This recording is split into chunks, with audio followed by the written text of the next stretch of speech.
The Subaru WRX comes standard with Hill Start Assist, which makes it easier to start from a stop while the vehicle is facing uphill.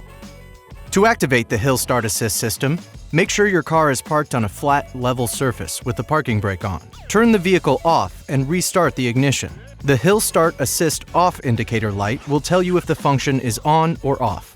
To activate the system, press and hold the Vehicle Dynamics Control Off switch, located on the panel near your left knee for 30 seconds, until the indicator on the combination meter turns off. Then release the button within 5 seconds. Within 2 seconds, push the button once more, and the Hill Start Assist Off indicator light will turn off and on. To complete the process, turn the vehicle off, then back on, and the system is now activated. To turn the system off, simply repeat those same steps. This is another way to customize your Subaru ownership experience.